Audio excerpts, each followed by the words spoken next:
Writing compelling eBay titles and descriptions is not only critical to the success of your eBay listing, but it also involves some practice and some study so that you get it right the first time and you attract the right buyers. It's not like writing a classified ad because the title uses keywords instead of phrases. Words like amazing or wow or incredible or gorgeous are rarely searched on eBay, and the system has a search engine to help buyers find the merchandise that best matches the keywords they'll be searching. I wanted to give you some examples of unnecessary keywords so you know what to look for and what not to put in your titles. Here's a search for the word look using little @ symbols. You can see a lot of people use that in their titles. The word wow or the word amazing. You can also see that a lot of folks put the word incredible in their listings. And then over here, gorgeous. Now you want to use relevant keywords and you don't want to clutter up your titles with unnecessary words that take away from the valuable real estate that makes up your title. That's going to help you find buyers and help them find you as well. Titles are limited to 55 characters, and you'll want to include as many relevant keywords in the title pertaining just to your product, which includes things like the name of the item, the brand name, designer, color, title if it's a book, a record, a CD, or video, author if it's a book, patterns or styles, and any other keywords relevant to the item such as new, or some more common terms such as NIB. I'm going to give you an example of that here. A lot of people use the acronym NIB or MIB, which stands for Mint in Box or New in Box. You can use these acronyms, and they're common on the eBay community as well. But one thing you can't do is spam people with keywords. Keywords that are unrelated to your item or brand names of other products. This is considered keyword spamming and is prohibited on eBay. I've given you some examples here of keyword spamming. If you were to be selling a Gibson Custom ES335 guitar, you couldn't put the word not Stratocaster in the titles. You can't use those words. If you're selling a sterling necklace, you can't say not Tiffany because you're basically taking away from Tiffany's brand and you're using their name to sell a product that's not Tiffany brand name.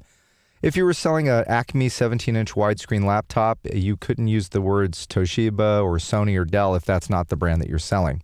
So be careful. Make sure that you're only using keywords relevant to the item that you're selling.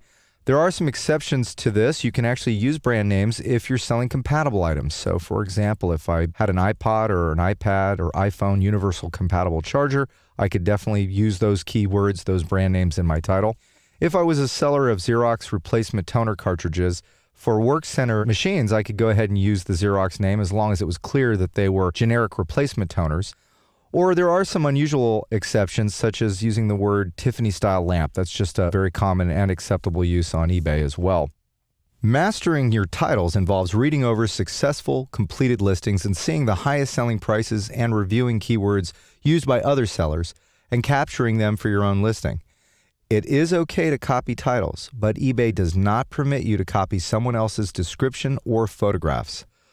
A description is equally important because once you grab the buyer's attention with a fantastic title, you want to wow them with your knowledge of what you're selling, your straightforward style, and your positive attitude, all of which can be conveyed in a listing.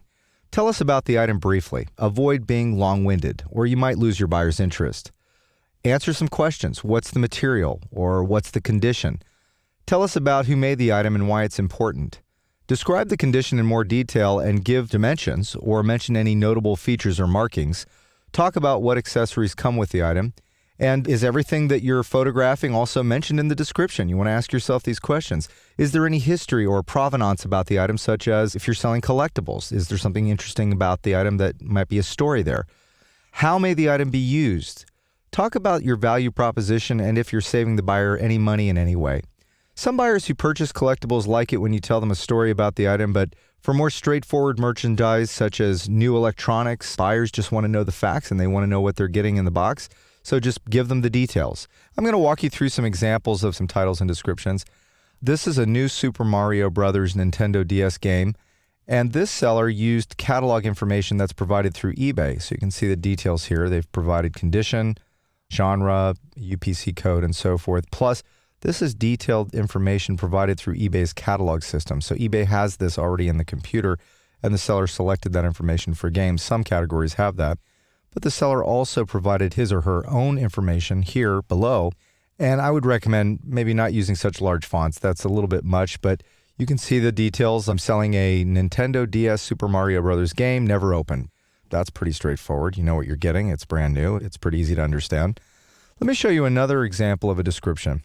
This is a handcrafted description for a telescope. So we have this telescope here, and this seller is selling this telescope on eBay.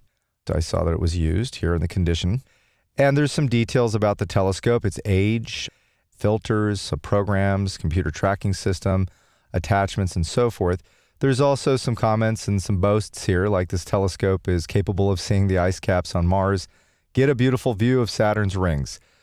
So each seller has the option to describe their listing any way they feel is personal and how they feel they can convey the best and the worst about the item to their buyers. So that's important for you to do as well when you're listing your items too. A great comprehension of eBay's system and how to write fantastic titles and descriptions will translate into more dollars in your pocket. We realize that not everyone is a great author, and you don't have to be. Just be faithful and honest in your eBay auctions, and while being thorough and talk about what's important, people will appreciate that and you'll get great results from your buyers. Just put yourself in the buyer's shoes and consider what would be important to you when you're buying something in person or online, and include the things that you would be concerned about in a listing when you were purchasing an item from someone else.